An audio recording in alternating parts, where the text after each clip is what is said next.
Hello, and welcome to a brief homily for the fourth Sunday after Pentecost, proper 8, year A.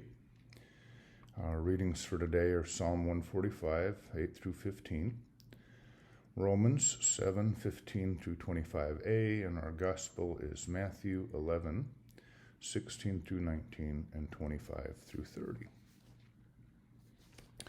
Let me begin by giving credit for much of the sermon to the Reverends Debbie Royals and James Liggett. Today's epistle, Paul's letter to the Romans, is really kind of a sad story at first reading. It's full of negatives and poor me undertones. I do the very thing I hate. Nothing good dwells within me. Sin dwells within me. Evil lies close at hand. Wretched man that I am.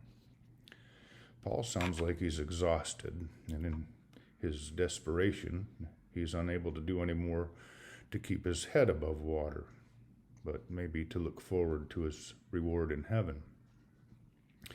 In Paul's defense, Jewish tradition taught that there are two urges or drives in each person, a good one and a bad one, and that they are constantly at war with one another.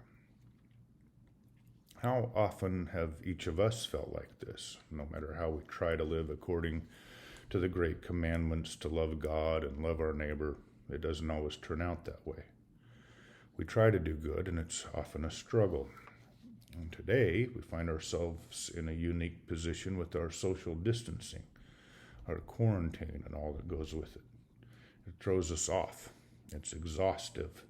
Everything takes twice as long, and sharing the love of Christ often seems difficult. How many times I've wished for a 3-month vacation with nothing to do, and when it finally happens, it turns out to be a long, hard, miserable experience. Which brings us to our gospel for today.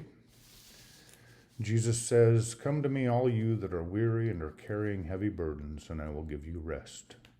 Take my yoke upon you and learn from me, for I am gentle and humble in heart, and you will find rest for your souls, for my yoke is easy and my burden is light." Using the traditional image of the law as a yoke, Jesus, the authoritative interpreter of the law, promises refreshment and rest in his teachings. All genuine searchers for wisdom are invited to come to Jesus. In Jesus, God's own wisdom dwells and can be learned.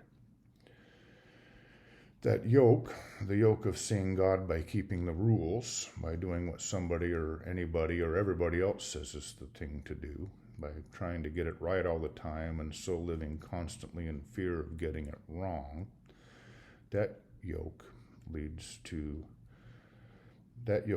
those who wear it to labor and to be heavy laden. It leads to living in what Paul just called this body of death.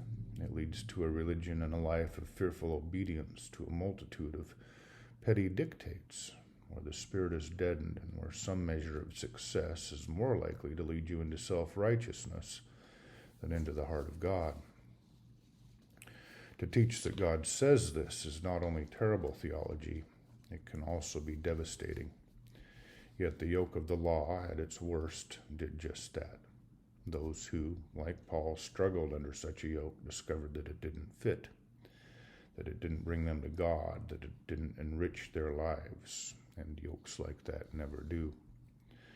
Today's reading both challenges and assures us. They hint at the profound simplicity of a life in Christ, and they serve as a mirror for us to examine our understanding of who we are, along with how we are living, our desire to love God and to love our neighbor. In essence, Jesus is saying, if you seek God, if you seek his love, if you seek a life that makes some sense, if you want a way of understanding the world that allows you to deal honestly with what happens and not be destroyed, if you want to be who you are created to be, if you want this, then come to me. Come to me. Not to a new law, not to a new teaching, not to a secret interpretation or a hidden loophole, not to a book, not to a list, but to me. Come to Jesus himself. It's a call to relationship, to relationship with Jesus and to relationship with the community that continues Jesus' life and ministry. All of us worshiping together, for example. The point is not that this yoke, the Lord's call to relationship, makes no difference or asks nothing of us. Quite the contrary. The point is that it fits. It's the right size, so it works. It leads to God, and it brings with it wholeness and a peace that can be found nowhere else. To come to Him is to discover that what can seem a frantic and desperate task, life with God, is in fact a free gift. To come to Him is to discover, as Paul discovered, that there is no condemnation for those who are in Christ Jesus. To come to Him is to discover that the task of getting it all correct is replaced by the absolute gift of God's grace and our grateful response to that gift.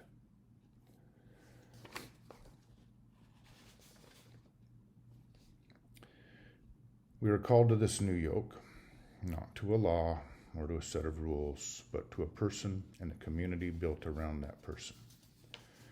And in this religious quest, the greatest journey of human existence can find its richest fulfillment and its deepest satisfaction. Come to me, all you that are weary and are carrying heavy burdens, and I will give you rest. Take my yoke upon you and learn from me, for I am gentle and humble in heart, and you will find rest for your souls. For my yoke is easy and my burden is light. Amen.